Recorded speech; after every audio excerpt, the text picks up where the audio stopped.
She had nothing left to lose. Her mother was dying. Her father's debts were due by Friday. And the only man who had ever looked at her like she was worth something had just knocked on her door at 5 in the morning, with the strangest offer she had ever heard. He did not want her love. He did not want her gratitude. He wanted honesty. A partner. Someone who would not pretend to be something they were not. She had 5 conditions. He accepted every single one without hesitation. But neither of them knew that saying yes to a practical arrangement would cost them something far more dangerous than money. It would cost them their carefully protected hearts. And in a town ruled by a woman who had already destroyed 6 families, destroyed evidence, and possibly destroyed her own husband, the price of loving someone might be higher than either of them could afford to pay. This is the story of Margaret Calloway and Ethan Cole, a seamstress and a mountain man. 2 broken people who made a deal, and in doing so, built something neither of them had ever expected to find. Stay with me, because the moment that changes everything happens before the first chapter ends, and you will not see it coming. This channel is your home for stories of the American West, cowboys and frontier women, love that is earned through hardship, the bond between a mother and daughter that survives everything the wilderness throws at it, and the quiet, powerful truth that human beings can choose each other, even when the world gives them every reason not to.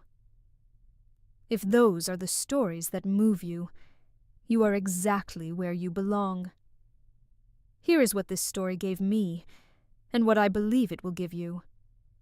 The reminder that love does not always arrive on horseback in a blaze of romance. Sometimes it arrives at 5 in the morning, rough-voiced and practical, and asks if you are willing to be honest. And sometimes the bravest thing a person can do is simply say yes. Take that with you today. You are worth someone choosing you clearly, not by accident, not out of convenience, but on purpose. If this story touched something in you, press like right now, so more people can find it. Drop a comment telling me what moment hit you hardest. Share this with someone who needs to hear that it is not too late to be chosen. And if you are new here, subscribe and stay. The next story is already waiting for you. I never believed in fate. Fate was a luxury for women who could afford idle afternoons and pretty dresses, and the particular kind of hope that comes from never having been truly disappointed. I was not that kind of woman.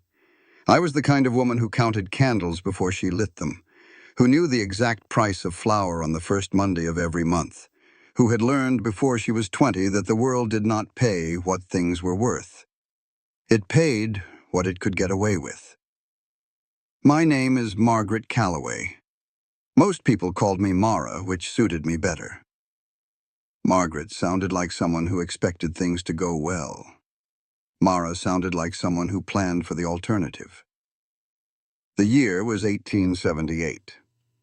The town was Crimson Falls, Colorado, which sat in a valley between 2 mountain ranges like something the landscape had tried to hide and not quite succeeded. It was not a beautiful town. It was a functional one, which is a different thing entirely. There was a general store, a church that saw more funerals than weddings, a land office that had changed hands twice in suspicious circumstances, and a saloon that had not changed hands at all because nobody wanted the liability. I was the town seamstress. I had been the town seamstress since I was 19 when my mother's lungs began to fail, and my father's relationship with whiskey became more committed than his relationship with employment. I took in alterations, hemmed dresses, repaired shirts, and charged prices that reflected the reality of my position, which was that I needed the work more than the work needed me. On the morning that changed everything, I was delivering a finished alteration to Brennan's General Store, where a woman named Victoria Hargrove was waiting. Victoria Hargrove owned the Triple Hawk Ranch, which occupied more land than most small counties in the eastern states. She had inherited it from her husband George, who everyone said had died 3 years ago in a riding accident. And though nobody had seen the body, and nobody had thought to ask why. Victoria was handsome in the way that expensive things are handsome, and she wore her wealth the way some women wear perfume, as something you were meant to notice from a distance. She was holding up a blue silk dress when I walked in. The store went quiet in the way it always did when Victoria Hargrove was displeased. Not the quiet of respect, the quiet of people who had learned that drawing attention to themselves cost money. "Mara," Victoria said, and her voice was the kind of warm that makes the hair on your arms stand up. "The hem is dragging again." "I hemmed it to the measurement you gave me, Mrs. Hargrove." "Then perhaps you measured incorrectly." She turned to show the dress to the room, inviting everyone to share the observation. "Or perhaps you simply don't understand how a woman is supposed to look." There were 3 ranch hands near the stove, 2 women examining fabric bolts. Brennan himself behind the counter, studying his ledger with the intensity of a man who desperately needed to be somewhere else in his own mind. Nobody said anything. I had been standing in this exact silence for 8 years. I knew its dimensions precisely.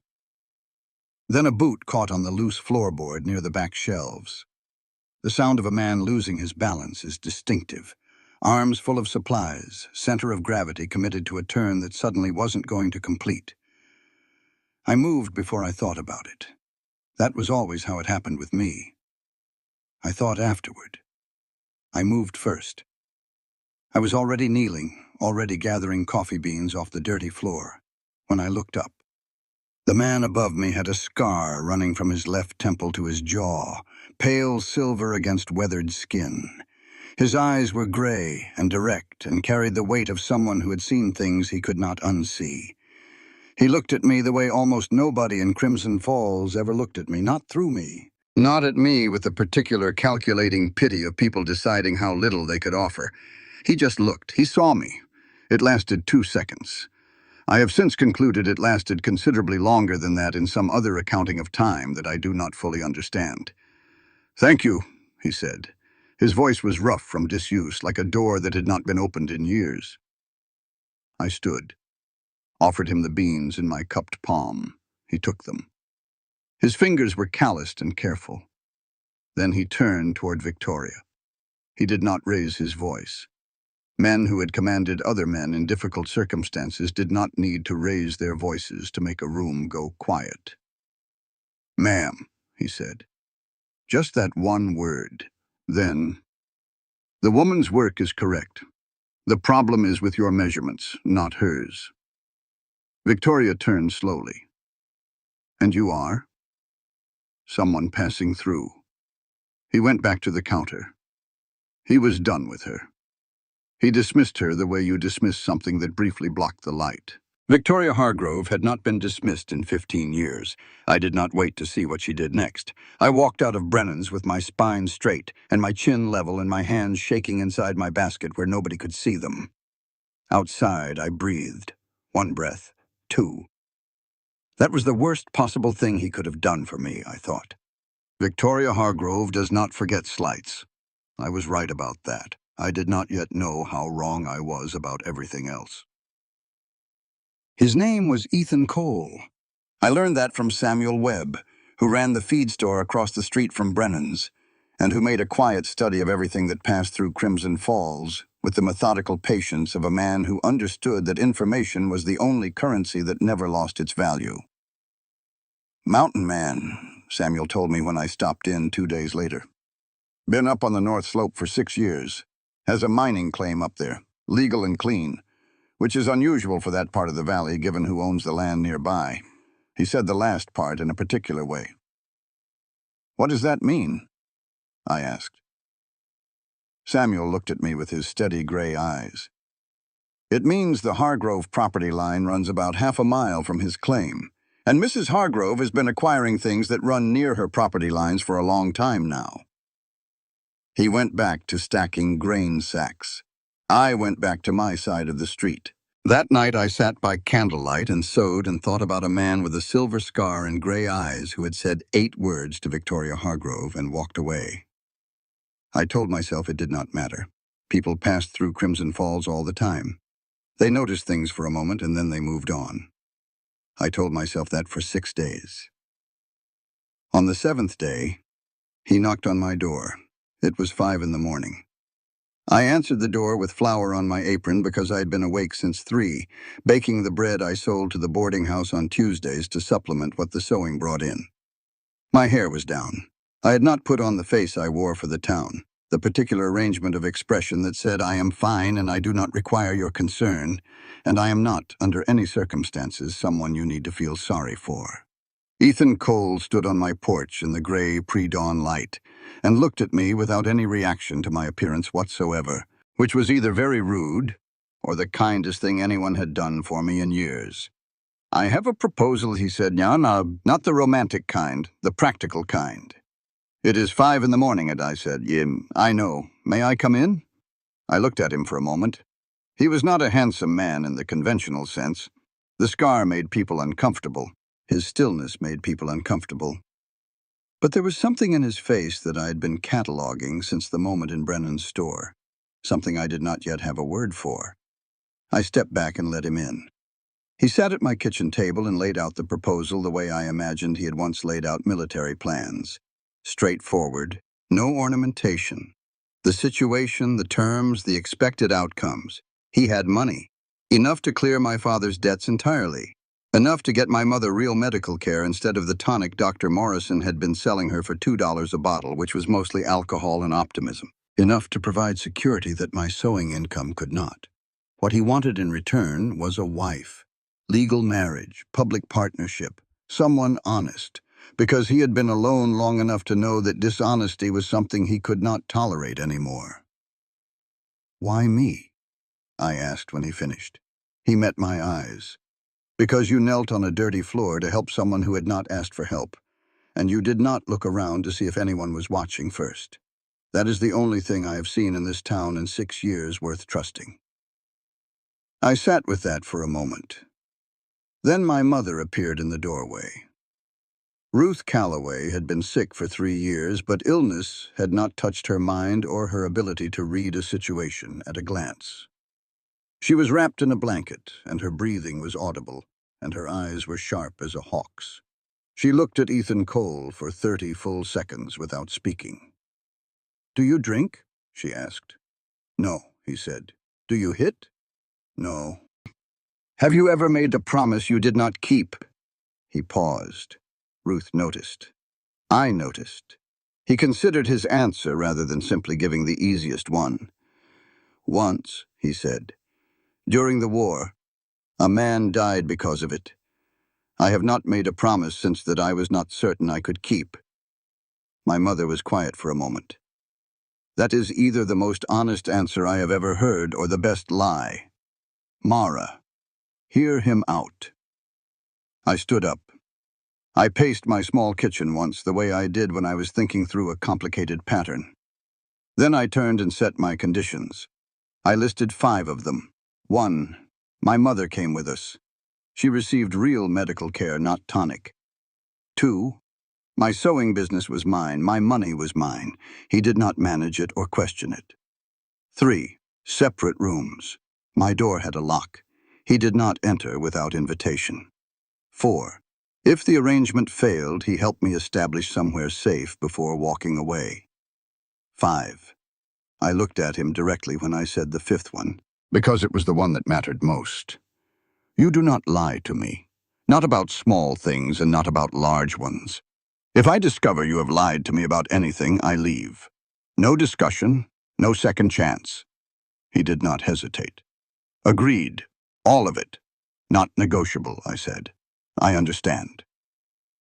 My father stumbled in from the porch at that moment, which was how Frank Calloway always entered scenes, at the worst possible time and in the worst possible condition. He took in Ethan with bloodshot eyes and began the mental calculation of how this stranger might be useful to him. When Ethan mentioned his claim was near the North Valley, near the old Hargrove boundary line, Something moved across my father's face that I had never seen there before. It was not anger. It was older than anger. It looked like fear that had been living in him so long it had become part of his posture. He went back to the porch without another word. I noted it. I filed it away the way I filed away everything I did not yet understand. I had been doing this with my father's silences for 20 years. Ethan left shortly after, giving me until Friday to decide. Friday was 3 days away. My father's creditors were coming Friday morning.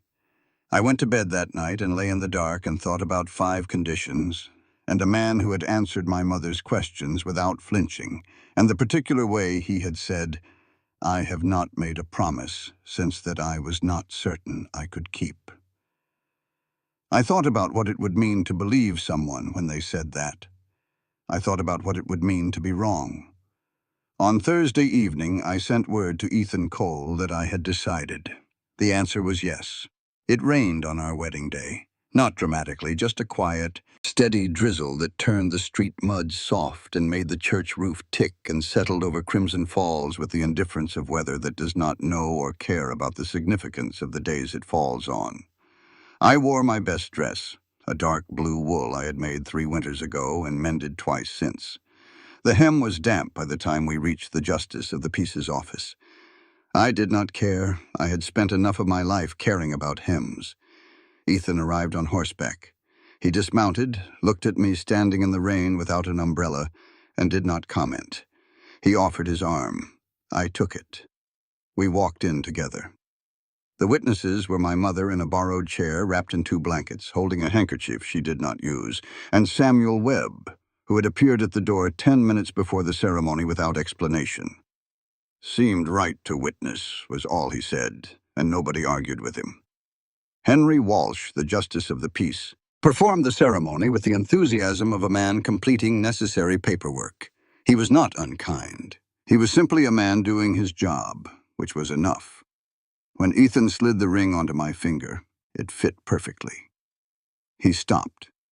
His thumb rested against my knuckle for 2 seconds longer than the ceremony required. He was looking at my hand with an expression I could not name and did not know what to do with. I felt my heart do something I had not given it permission to do. He looked up. Our eyes met. We both looked away at the same moment.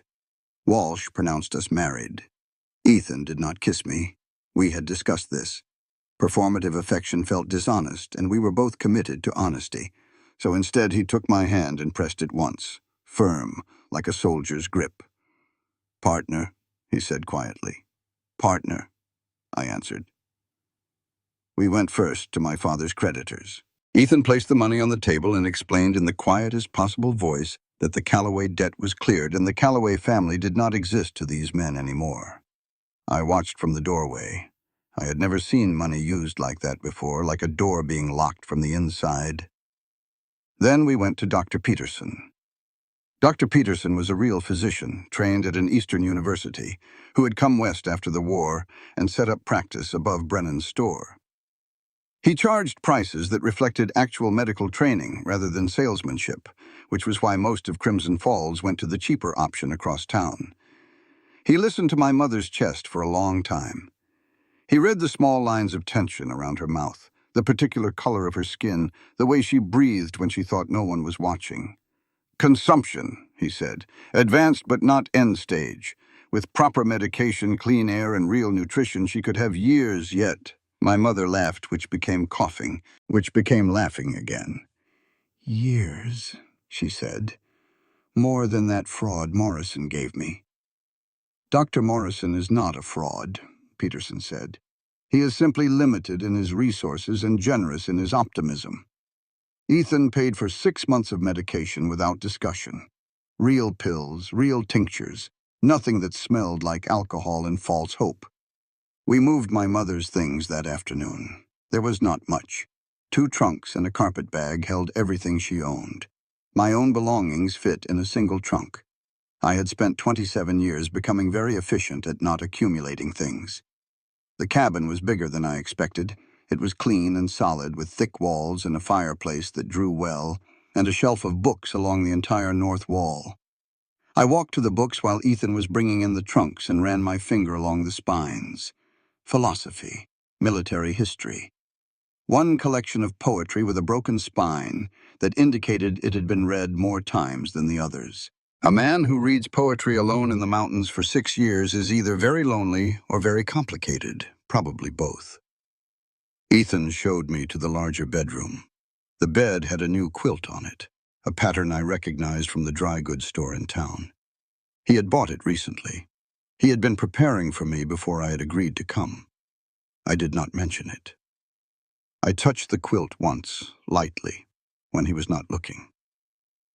That evening, while Ethan was helping my mother settle into the sitting room, she pulled something from her bag.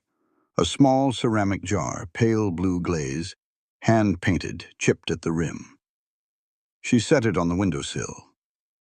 Ethan went completely still. "Where did you get that?" His voice was different, younger somehow. My mother looked at him for a long moment. She was reading something in his face, the way she had always read people finding the truth underneath the presentation.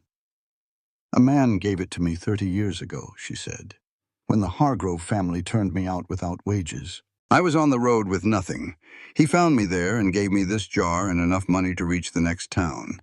He said his name was Thomas Cole." Ethan sat down slowly. "That was my grandfather." The room was quiet in the way that rooms go quiet when something is being understood that will not be ununderstood again. "He never told me," Ethan said. "People who do good things quietly often do not," my mother said. "That is how you know they meant it." I was standing in the hallway with a tray of coffee I had been bringing in. I did not move.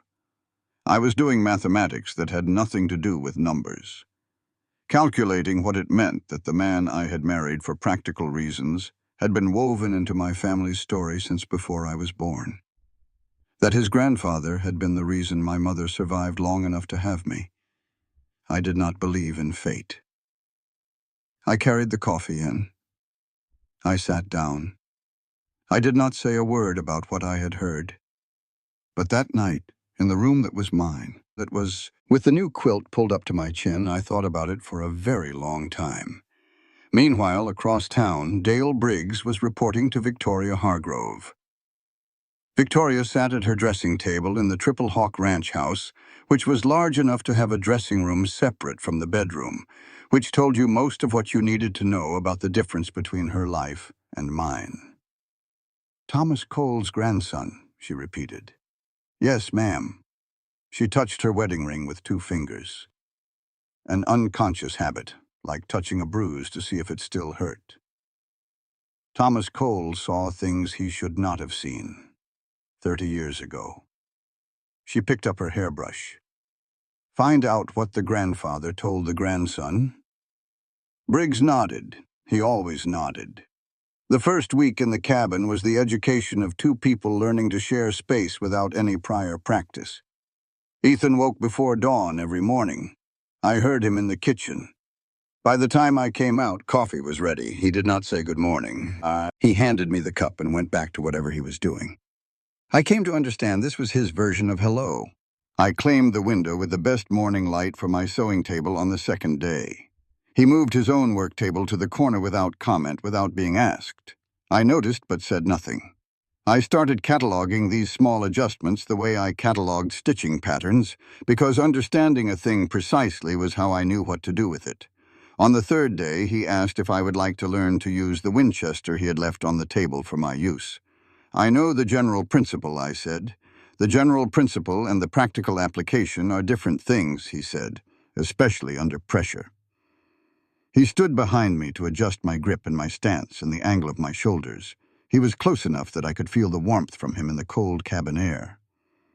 "Your hands are tensing before the trigger," he said. "I know. Do not anticipate. Breathe first." I breathed. I fired. The shot was considerably better. He stepped back. The space where he had been felt colder than it should have for strictly practical reasons, and I spent the rest of that morning being very focused on my sewing. My mother was improving. This was not subtle. Within 2 weeks of the real medication and the clean mountain air and actual meals that were not calculated against a shrinking supply of food money, Ruth Calloway began to look like herself again. Color came back to her face. Her breathing steadied. She started finishing sentences without needing to stop for air in the middle. One afternoon, I came home from a delivery to town and heard my mother laughing. I stopped in the doorway. Ethan was in the sitting room reading aloud from the philosophy book with the broken spine. He read well, without performance, like a man who had been reading to himself for years and had simply adjusted the volume for someone else's benefit. My mother had her eyes closed and she was smiling. I stood in that doorway for a full minute before either of them noticed me. I was not sure what to do with the feeling in my chest. "Your wife is spying on us," my mother said without opening her eyes. "I was not spying," I said. "I was assessing the situation." "Same thing," Ethan said, turning a page. That was the first time I heard him be funny.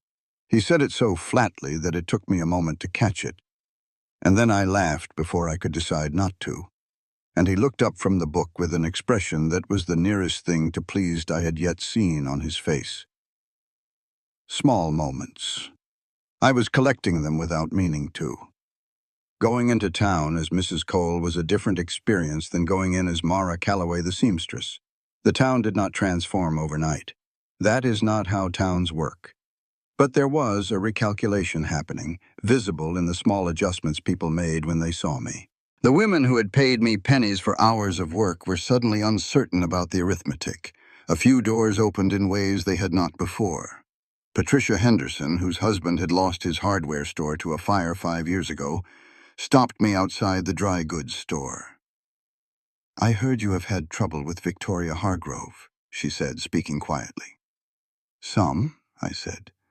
"I have had trouble too." She looked up the street, then back at me. "If you are ever looking for people who will say so in a formal setting, I might be willing." I rode home with more than I had gone to town for. That night something hit the cabin window. A stone wrapped in paper. Block letters, the handwriting of someone who had learned to write functionally and stopped there. "Money cannot buy what you are not." I looked at it. I folded it. I put it in my apron pocket. I did not tell Ethan. 2 days later, I found a new iron latch on my bedroom window. Heavy, solid, recently installed. "Wind has been getting in," Ethan said when I mentioned it, looking at his coffee. There was no wind problem. "Thank you," I said. He nodded and went outside. This was how we had begun to talk to each other in the space between what was said and what was meant. I was starting to understand his language. I was not certain I was comfortable with how natural that understanding felt. Then he overstepped. I found out from the school teacher, who mentioned with a warm smile that my husband had spoken so highly of my sewing work to her and several others. That evening, I set down my sewing and looked across the table at him. "You contacted my clients." He looked up from his book. "I mentioned your work to some people who seemed like they could use a good seamstress, without asking me." He closed the book. "I was trying to help." "I know you were." I kept my voice even because shouting would have been easier, and easier was not the same as right. "That does not change what you did. Condition 2 is that my work is mine. That means my clients are mine to approach, mine to price, mine to manage, not yours to handle because you have decided I am not doing it correctly."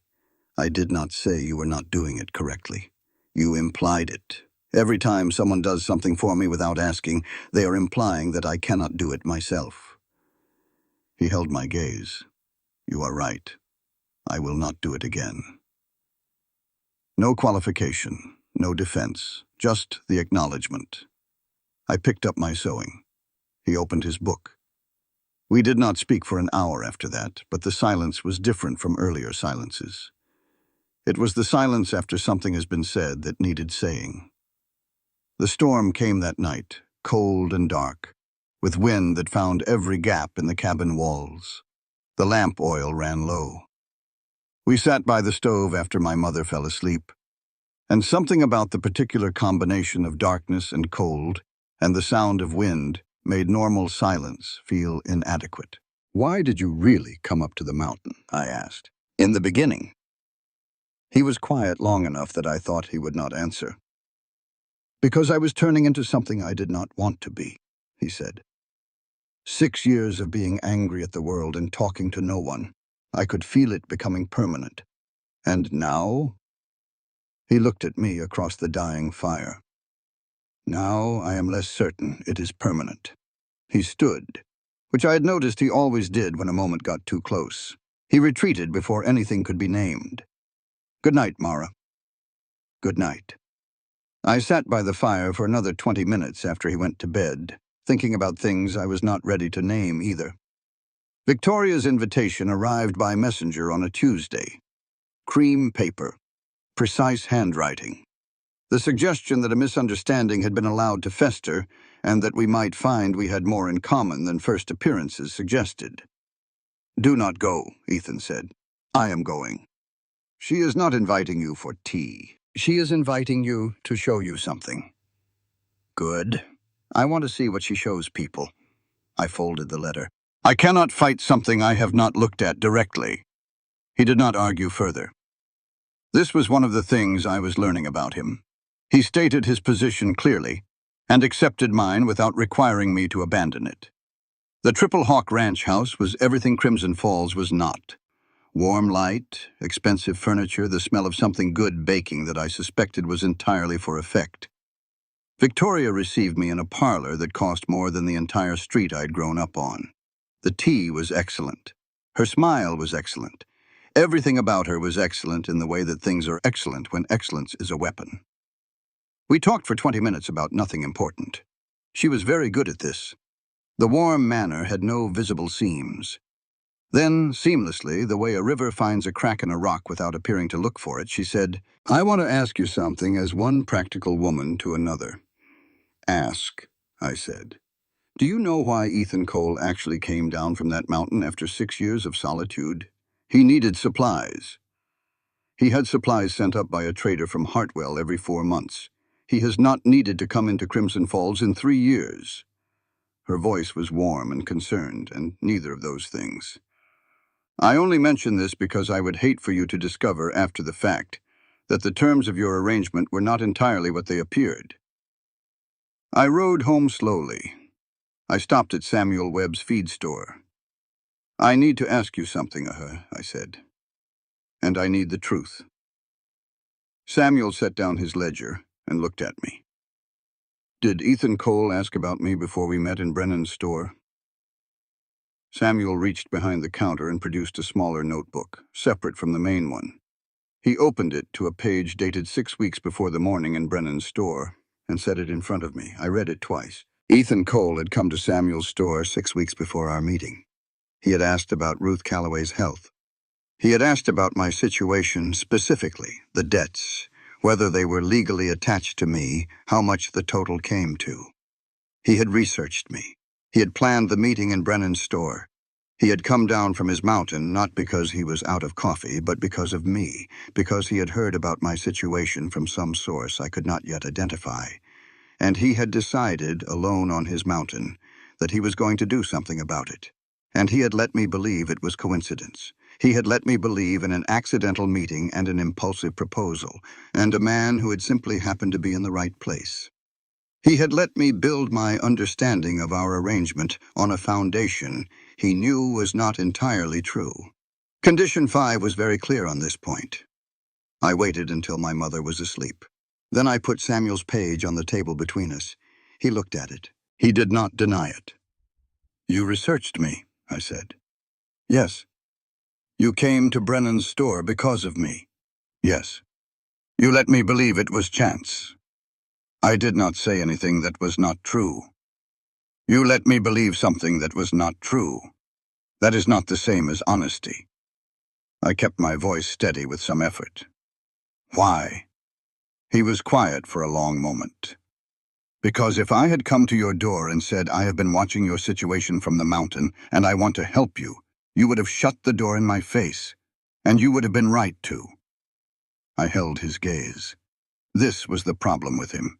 He was never entirely wrong. It made it very hard to be entirely angry. That is the most logical explanation for a dishonest act I have ever heard, I said. I know. I need to think. I went to my room. I sat on the floor with my back against the bed because I needed something solid beneath me. I was furious. I should be furious. I examined the fury carefully, looking for what it was made of underneath. And underneath it, I found something else entirely.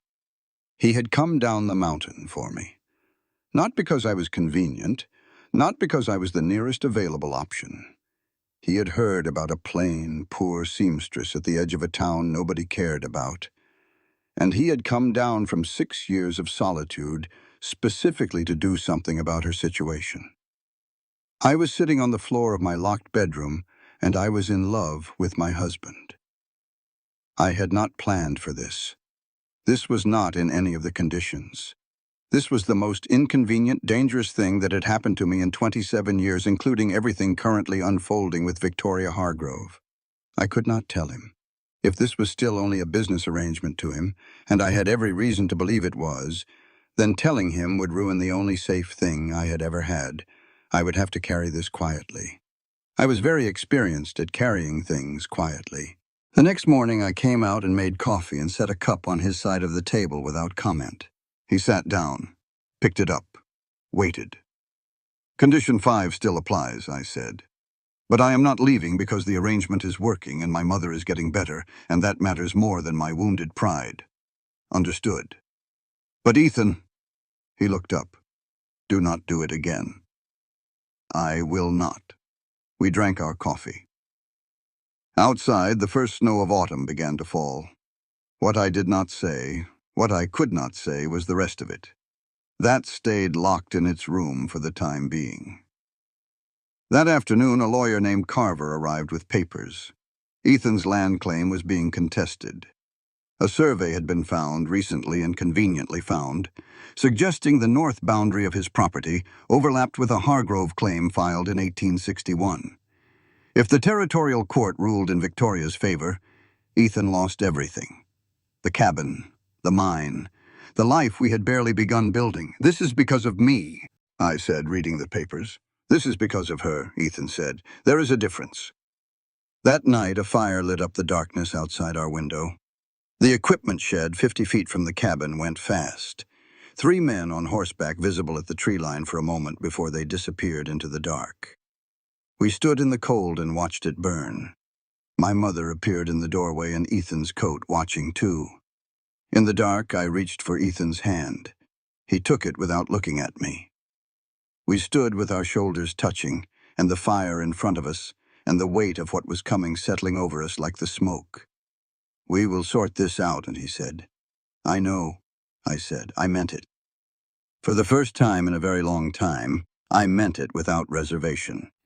Ethan rode to Denver the next morning to find Daniel Whitmore, the lawyer Samuel had recommended, a young man from the territorial capital who was known for disliking corruption more than he liked money, which made him unusual and very useful. 3 days. That was how long Ethan would be gone. At the door, he paused and kissed my forehead. Quickly, automatically, the way a man does something he's been doing for years. He was halfway to his horse before either of us processed what had happened. He did not come back to address it. I did not call after him. I stood in the doorway with 2 fingers against my forehead. "Well," my mother said from behind me, "that happened. Go back to sleep, Mama. I am not remotely tired." With Ethan gone, I went to see Samuel Webb. I wanted everything he had on Victoria Hargrove. Samuel gave me the relevant pages from his main ledger. 12 years of quiet observation from a man everyone overlooked because he ran a feed store and was therefore invisible in the social geography of Crimson Falls. The pattern across those pages was unmistakable. A property refused for sale, followed by an unfortunate accident, followed by a forced sale at a fraction of the property's value. 6 families, 7 if you counted my father's land, lost to back taxes in the year his drinking became bad enough that he stopped working entirely. "What happened to George Hargrove?" I asked. Samuel closed the main ledger. He opened a smaller one. kept separately. "I am going to tell you something I have not told anyone," he said, "because I think you might be the first person in this town who can actually do something with it. 3 years ago, George Hargrove appeared at Samuel's back door at 2 in the morning. Thin, frightened, moving like a man who expected to be caught at any moment. He told Samuel that Victoria had been holding him at Bear Creek Station, an old supply outpost on the north end of Hargrove land, since he had filed papers to divorce her. He spent one night hidden in Samuel's storeroom. By morning, he was gone. Samuel found signs of a struggle in the alley. 2 of Victoria's ranch hands were seen leaving town at first light. "I believe she found him," Samuel said. "I believe he is still alive. A dead husband gets investigated. A held husband can be controlled." I sat with this. Victoria Hargrove was not a widow. She was a jailer. Then Samuel turned to one more page. "There is something else. About 30 years ago, before George married Victoria, he was the one who ordered your mother turned out from the Hargrove household. Victoria married into a man who was already capable of cruelty. She learned from him. I thought about my mother's ceramic jar, pale blue and chipped, given to her on a road by a man named Thomas Cole, given to a woman who had just been discarded by a man named George Hargrove, the same man who was now imprisoned by the cruelty he had taught his wife. The world is not divided into good people and bad people," my mother said that evening when I told her. "It is divided into people who choose better and people who choose worse. Sometimes the choosing goes in both directions in the same life." Ethan returned 2 days later with Daniel Whitmore. Whitmore was younger than I expected, with ink-stained fingers and the manner of a man who had seen enough courtroom tricks to be permanently unimpressed by them. He shook my hand like I was a client, which I appreciated. He had found Robert Haynes. The former land office clerk was in Cheyenne working for the territorial governor. He had kept personal copies of every transaction he processed in Crimson Falls because he had never trusted the local filing system, including Ethan's original claim: clean, documented, legitimate. "Her counterclaim is fabricated," Whitmore said.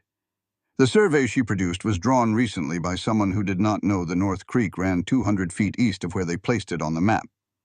The geography contradicts the document." "Can you prove it in court?" Ethan asked. "I can prove it. Whether the local court here is willing to see it is a different question." That evening, Ethan asked if he could come in. We sat on the porch because inside felt too small for what he had to say. He told me about the war, a reconnaissance mission, a choice between completing the objective and pulling 3 men from a collapsed position. He chose the men. The mission failed. 2 soldiers died further up the line because the intelligence was never gathered. His commanding officer had made certain everyone knew whose decision that had been.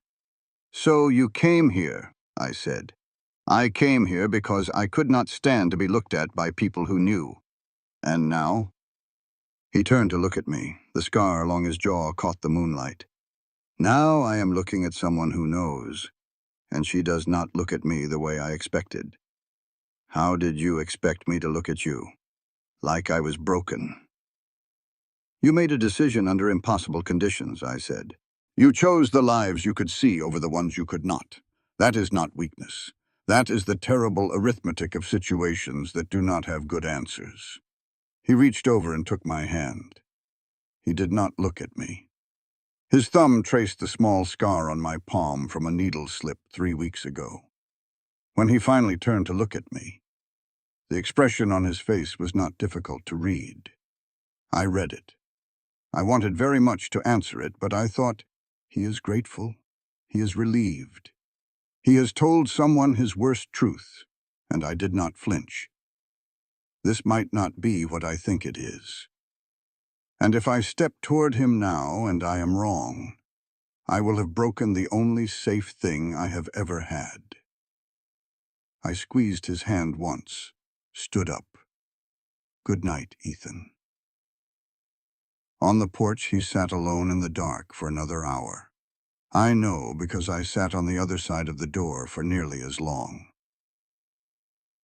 2 days after Ethan returned, a carriage arrived at the cabin. Victoria, unannounced, alone except for her driver. She accepted the tea I offered because refusing would have been impolite, and Victoria was never impolite when polite was more dangerous. We sat across the kitchen table from each other. My mother was in the sitting room within earshot, pretending to read. Victoria looked around the cabin with mild appreciation. She talked about Crimson Falls, about the difficulties of managing a large ranch, about the weather. She was warm and interested and completely without seams. Then she set down her cup. "I want you to understand something, Jean," she said. "Not as a threat, as simple information from a woman who has lived longer in this county than you have." Her voice was pleasant and conversational. "I have destroyed better things than this, larger things, things with deeper roots and stronger foundations, and I have slept very soundly afterward." She stood, smoothed her skirt. "I want you to have that information so that whatever happens next, you cannot say you were not warned." She left. My mother appeared in the doorway. "Well," she said. "She is scared," I said. "People who are not scared do not bother with warnings." "She is also dangerous," my mother said. "Yes," I agreed. "Both things are true."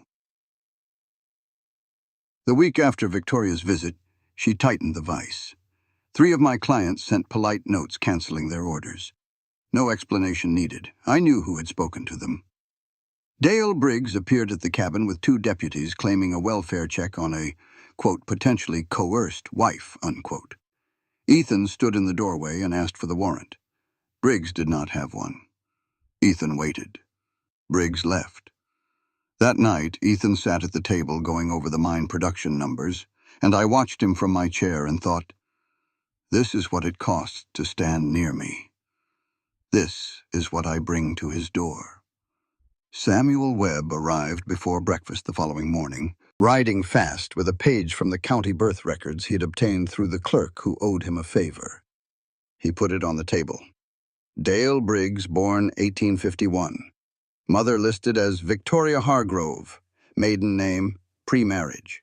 Father unknown. The child placed with a farming family in the next county. Returned to Crimson Falls 10 years ago at the exact age Victoria would have needed a loyal sheriff. She built her own law, Samuel said, from her own blood. Does Briggs know? I asked. I think he does.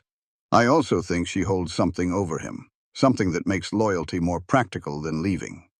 That afternoon, while Ethan was at the mine and my mother was resting, I found an envelope that had been slipped under the cabin door. Inside, 3 photographs. Me in town, me at the dry goods store, me on the cabin porch. I had been watched for weeks, possibly from the beginning. And a note. Block letters. Leave in 48 hours, alone. No husband, no mother. Accidents happen on mountain trails in the dark. I sat on the floor of my bedroom. Not the bed, the floor, because I needed something solid. I unfolded the note again. Then I reached under the mattress and took out the document from our wedding day, the 5 conditions we had both signed, witnessed by my mother and Samuel Webb. I read all 5. Condition 5. You do not lie to me. I had been lying to Ethan for weeks. Every morning I made his coffee and handed it to him and did not say what was true. Every evening I said goodnight and went to my room and did not say what was also true. I had been conducting a careful, systematic dishonesty in the service of self-protection, and now I was sitting here thinking about leaving him to protect him from Victoria Hargrove, when the truth was I was equally frightened of what would happen if I stayed, and he eventually understood that this marriage had stopped being a business arrangement for me somewhere around the 3rd week. If I left, I protected him from Victoria, but I also protected myself from the moment he looked at me with polite, inevitable indifference, and I had to survive it. I was a coward. I was leaving for 2 reasons, and only one of them was noble. I wrote a note. I could not make it honest enough. I wrote, "The arrangement has served its purpose. Thank you for everything you did for my family. I release you from the remaining conditions." I put on my coat. I opened the bedroom door. Ethan was standing in the hallway. He had been home for 20 minutes. He had found the photographs on the table. He had read the note. His face was the face of a man who had spent his entire adult life learning to care about nothing. Because caring about nothing was the only reliable protection against loss, and who had thoroughly and completely failed at it. "You are running," he said. "I am removing a problem from your life. You are not a problem in my life." "Ethan, is this about Victoria? Or is this about something else?" I could not look at him. "Does it matter?" "It matters to me." A long silence. "I do not know how to do this," I said finally. I was not talking about packing a bag. "Do what?" I looked up. "Be someone you would want to keep." The silence after that was different from all the other silences we had shared. It was the silence of something being understood. He closed the distance between us. He took my face in his hands, careful and deliberate, asking a question with the gesture before he put it into words. "Mara, I came down a mountain I had lived on for 6 years because of you. I have been choosing you in every small way I know how for 3 months. What exactly do I need to do to make you believe I intend to keep you?" He kissed me, not tentative, not careful. The kiss of a man who has been holding something back for too long and has finally run out of reasons to continue. Outside the window, the first winter snow had begun to fall. The bag I had packed sat abandoned just inside the bedroom door. The next morning, we did not make dramatic declarations. We were not those kinds of people. He made coffee. I sat at the table. When he set the cup in front of me, he left his hand on the table near mine, and I put my hand over his. And we drank our coffee like that while my mother tactfully stayed in her room an extra 30 minutes. Some things do not require words. Ruth called Ethan to her room while I was washing up. When he came back out, his expression had the particular quality of a man who has been given instructions he intends to follow. That evening on the porch, he said, "I love you," directly, no preamble. Not because of the arrangement, not because this works practically, because you are the most honest person I have ever met, and you make me want to be worth being honest with. A brief pause. Ruth told me to say it in plain language. I laughed. A real one. The kind I still sometimes forgot I was allowed to have. "I love you too," I said. "I have, since approximately the 5th week." "The 5th week of what?" "Never mind. The point is I do. Completely." He put his arm around me. I leaned against him. The mountains were very dark and very large, and neither of us was afraid. Marshal Henry Cross rode into Crimson Falls on a Tuesday morning. He had a federal badge, a good horse, and the unhurried manner of a man who had learned that urgency made people defensive. He went first to Samuel Webb's feed store, which told me immediately that he had done his research on the town's information structure. Samuel sent word to the cabin. Cross was direct when we met. He was not there primarily about the land dispute. He was there because 3 years ago, a man named George Hargrove had walked into the governor's office in Denver and told an aide that his wife was holding him prisoner. The report had sat in a cabinet for 6 months before being connected to a pattern of complaints about Crimson Falls. "George Hargrove is alive," I said. Cross looked at me. "You knew." "We suspected. Samuel confirmed it." Cross sat back. "George Hargrove is my first cousin. His father and my mother were brother and sister. When George disappeared 3 years ago, I began looking on my own time with my own money. I have been building a case long enough to get federal authority behind it. I received that authority 8 weeks ago." He looked at Ethan. "Your land dispute gave me the legal foothold I needed to operate officially in this county. You did not cause this. You opened the door I needed." Whitmore laid out the full picture. Robert Haynes would travel from Cheyenne under federal protection to testify about the original land claim. His personal records would prove the forgery in Victoria's counterclaim. Cross would take a team to Bear Creek Station to search for George Hargrove. If found alive, Victoria faced federal charges that made the land fraud look minor. Mara's gathered witnesses, Patricia Henderson and 4 others, were prepared to give sworn statements about the pattern of fires and forced sales. "She will know something is happening." Whitmore said. Let her, Ethan said. Frightened people make mistakes. Word reached us that same evening. Victoria's lawyer had filed for an emergency court date, trying to force a ruling before Cross's investigation gained traction. She is rushing, I said. She is not used to not being the fastest one moving, my mother said from her chair. Then we move faster, Ethan said. We made our plans carefully that night. Ethan and Cross would ride to Bear Creek Station at first light with 4 deputies. I would stay in town with Whitmore, managing the witnesses and preparing the public forum we had decided was necessary. We would not wait for the court. We would bring the evidence to the town directly, in a setting that could not be quietly canceled by a judge with divided loyalties. Before I went to bed, Ethan found me in the kitchen. Whatever happens tomorrow, he started. We are going to be fine, I said. I was going to say whatever happens tomorrow, I am glad we are doing it together. I looked at him. This man who had come down a mountain for me, who had moved his work table without being asked, who had installed a window latch and called it wind, who had kissed my forehead at a doorway like it was something he had been doing for years. So am I said.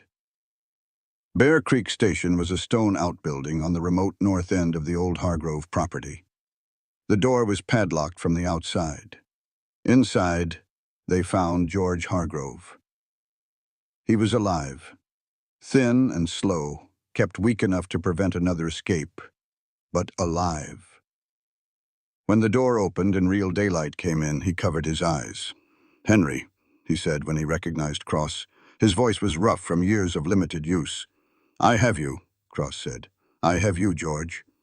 While that was happening, I went to see my father. Frank Calloway was on his porch with an empty bottle and the look of a man who had been awake since 3 a.m, wrestling with something he had been avoiding for a long time. When I said Victoria Hargrove's name, he set the bottle down. He stood up. He looked sober in the way that people look sober when confronted with the thing they have been drinking to escape. There is something I have to tell you, he said. Papa, I have needed to tell you for 15 years. I am going to say it now before I lose the nerve. He sat back down.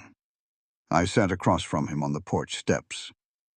15 years ago, he had been delivering fence posts to the Henderson property, an evening job he had with the lumber yard before the drinking cost him that work too.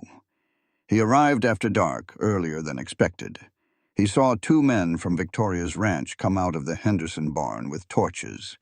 He hid behind the lumber wagon because he was afraid, and he watched the barn catch, and he watched it burn, and Victoria herself was there on horseback, watching from the tree line.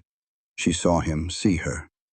The next morning, Dale Briggs came to the house with a message. 1 word about this, and your daughter loses her work in this town.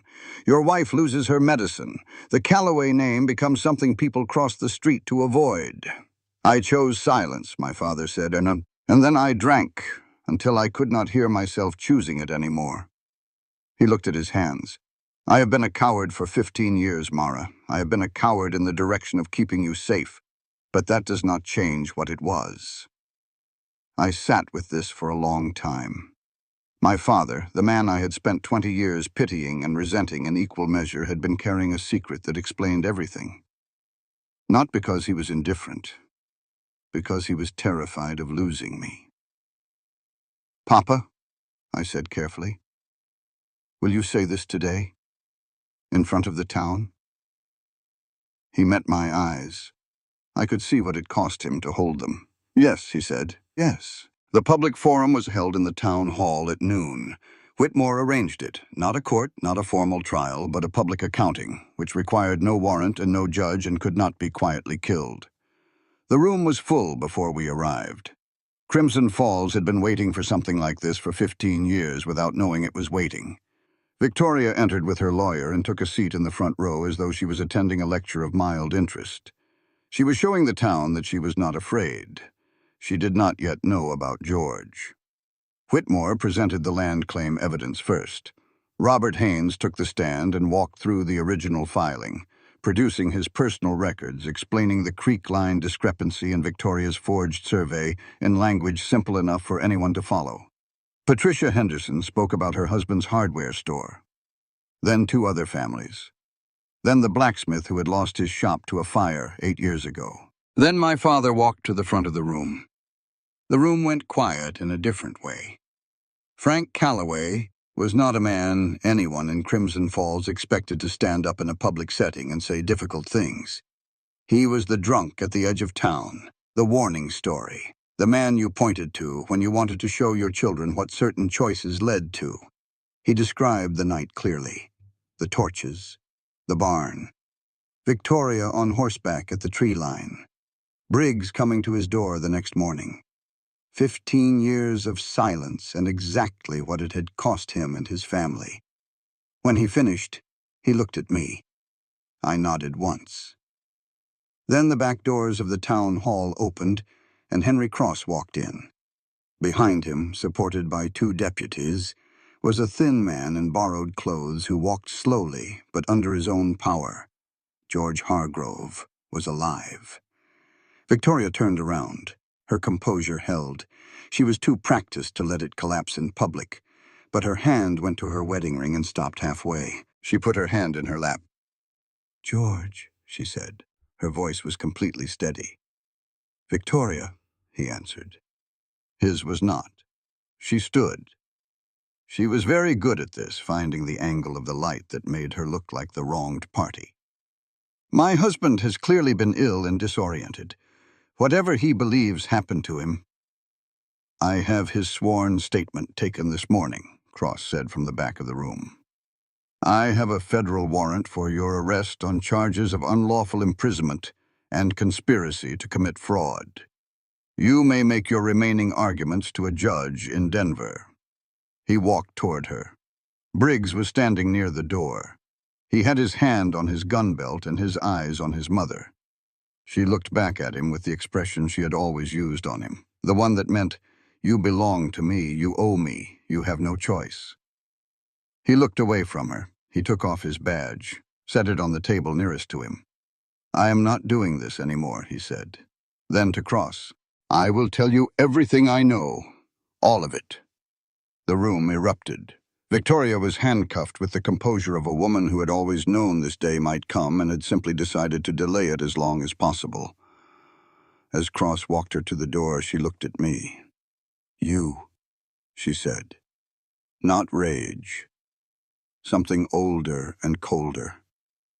"Yes," I said. She was led out into the afternoon light. The town watched through windows and doorways, the same town that had been watching in silence for 15 years. Some of them looked relieved, some looked ashamed. Most looked like people who were beginning to understand that silence has a price that eventually comes due.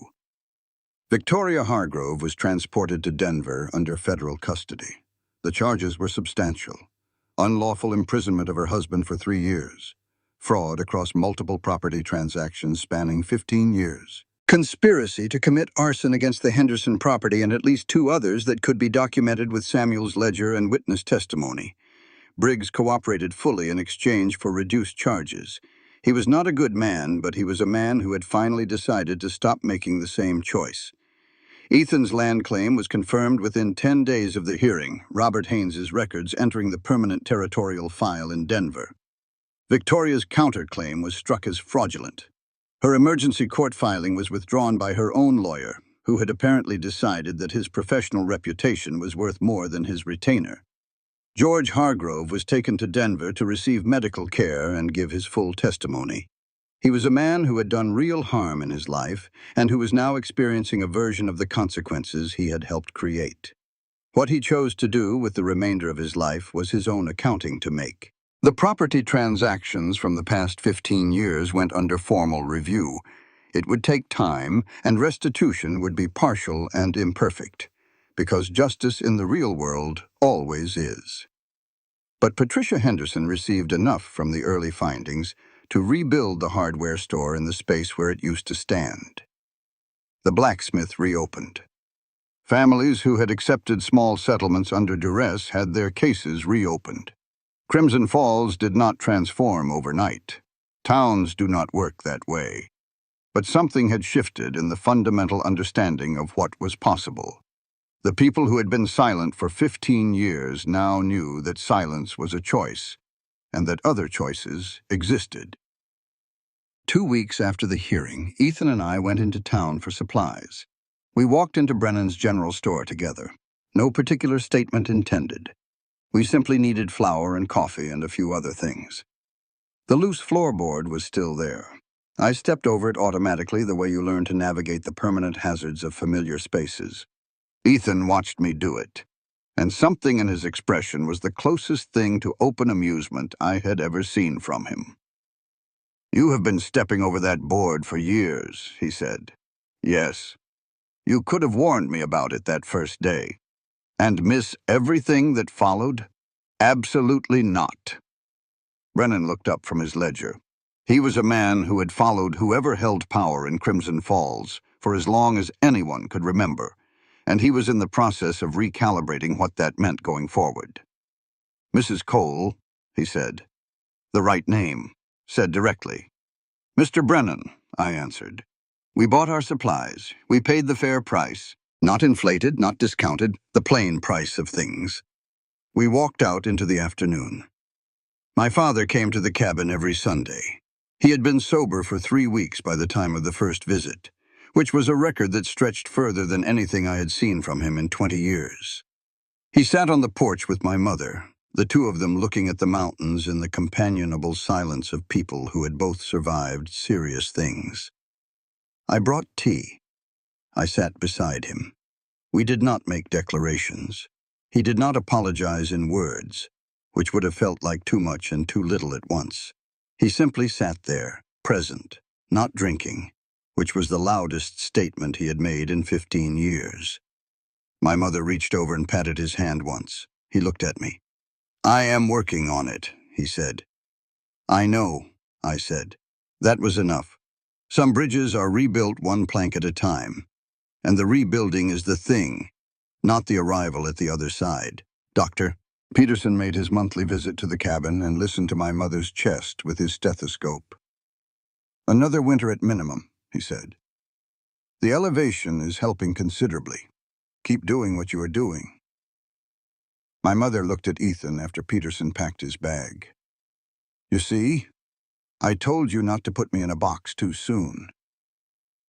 "You told me no such thing." I thought it very loudly. It amounts to the same. Ethan and I rode to the land office in a clear morning in late November. Robert Haynes was now the acting head clerk, brought in from Cheyenne to rebuild the filing system from the ground up. He processed documents with the precision of a man who understood exactly how much a piece of paper could mean. Ethan asked him to file an amendment to the existing claim, adding me as equal co-owner, full legal standing, my name on the deed beside his. Then I filed a claim for a small parcel adjacent to the cabin, enough land for a separate structure. For my mother, her own place, not borrowed, not dependent on anyone else's generosity. Haynes filed both with equal care. "Anything else?" he asked. "Not today," I said. That evening we sat on the porch as the last light went over the mountains. Gold and purple, and the particular deep blue that comes just before dark at high elevation. The kind of blue that makes you understand why people have always found mountains worth climbing. I leaned against Ethan. He had his arm around me. We had been sitting long enough that the comfortable silence had become something even quieter than silence. "I have been thinking," I said. "About what?" "About the fact that I entered this arrangement with 5 conditions, and a very clear understanding of what I was and was not getting into. And then I went and fell completely in love with you somewhere between the coffee beans and the forged survey documents." "Completely," he repeated. "Entirely. It was very inconvenient." "Which part?" "The part where I had decided to keep you at a sensible distance, and then discovered I could not." He pulled me closer. "Those were poor plans." "In retrospect, yes, though I stand by the conditions. They were excellent conditions." "They were," he agreed. "Especially the 5th one." "Especially the 5th one." A pause. "Mara." "Yes." I am glad you did not shut the door that morning. I tilted my head up to look at him.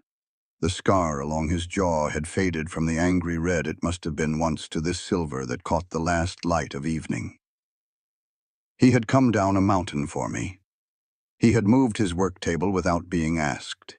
He had bought a quilt in advance because he was already planning for me before I had said yes. "I'm glad you came down," I said, "even though it was not for the coffee." "It was partly for the coffee," he said. "I really had run out." I laughed. He kissed me. The mountains went dark around us. People in Crimson Falls still talk about that winter, about how Victoria Hargrove fell, how a mountain man and a seamstress brought her down with a ledger book and a former land clerk, and a town hall full of people who had finally decided that silence cost more than speaking. They tell it like a story about justice, which it was. But that is not the story I carry. The story I carry is smaller than that. It is a man moving his work table to give me the better window light. It is my mother laughing at philosophy read aloud by a man who did not know he was funny. It is my father on a Sunday porch, not drinking, trying. It is 5 conditions written on a kitchen table at 5 in the morning by a woman who believed in practicality over sentiment and has since revised her position. I did not fall in love with a hero. I fell in love with a man who was broken in specific ways that happened to fit around the specific ways I was broken, and who was honest enough to show me the cracks instead of plastering over them. That is not a fairy tale. It is better than one. It is true. Some months after the hearing, after the snows came and settled and the cabin was warm against the cold that pressed against the walls at night, I woke early and lay in the dark listening to Ethan's breathing and the particular silence of a high mountain winter, and thought about all the small moments that had accumulated into this life. The coffee every morning, the books on the shelf with the broken spine, the new quilt that had been waiting for me before I arrived. A man on horseback pausing at the top of a ridge, looking down at a town he knew held nothing good, going anyway. My mother in her own house next door, the chimney already smoking when I looked out each morning because she woke before dawn and filled her mornings with purposes she had reclaimed from the years of being too sick to have them. My father on Sundays, a little steadier each week, relearning what it meant to be someone's father rather than someone's warning. Samuel Webb sending letters from town with observations he thought we should know, because some habits are too valuable to retire. And Ethan, who had said, "I came down a mountain for you," and meant it in every possible way, not just the literal one. On the morning of our first anniversary, he woke before me and made coffee, as he had every morning since the beginning. When I came to the kitchen, he set the cup on my side of the table and left his hand nearby, and I put mine over his, and we sat in the early light without needing to say anything at all. This was the life we had built from nothing but honesty and stubbornness, and the radical decision to trust each other even when trust was the most frightening available option. It was not a perfect life. It was a real one. I had spent 27 years understanding the difference between what things were worth and what the world was willing to pay for them. This, I knew, was worth everything. And for the first time in my life, I had it. This story exists within the realm of fiction, where imagination shapes reality. Any similarities to real-life individuals, organizations, or events are entirely coincidental. The author does not endorse or represent any real entity through the content of this work. The story of Mara Calloway and Ethan Cole is, at its heart, not merely a tale of justice in a harsh frontier town, but a profound reflection on honesty, courage, and the quiet power of human connection. As a writer long familiar with the moral landscapes of the American West, I see this story as one that rejects the romantic myths of fate and replaces them with something far more meaningful: deliberate choice. Mara begins as a woman who does not believe in destiny, only in survival. She measures life in costs, in effort, in what must be endured. Yet, through her journey, we witness a transformation, not into someone naive or idealistic, but into someone who understands that trust and love are also choices, just as real and demanding as hardship. The central moral lesson lies in the value of honesty. Both Mara and Ethan are defined not by perfection, but by their commitment to truth. Ethan's past is marked by failure and guilt, yet he refuses to hide from it. Mara, who has spent her life guarding herself against disappointment, insists on honesty as a condition for any relationship. Their union succeeds not because they are flawless, but because they are willing to confront their flaws openly. The story teaches us that real trust is not built on illusion or convenience, but on the courage to reveal one's imperfections and still remain. Another powerful theme is the cost of silence. Crimson Falls is a town that has long suffered under injustice, not because people were unaware, but because they were afraid to speak. Through characters like Mara's father, we see how silence, even when motivated by fear or protection, can enable wrongdoing.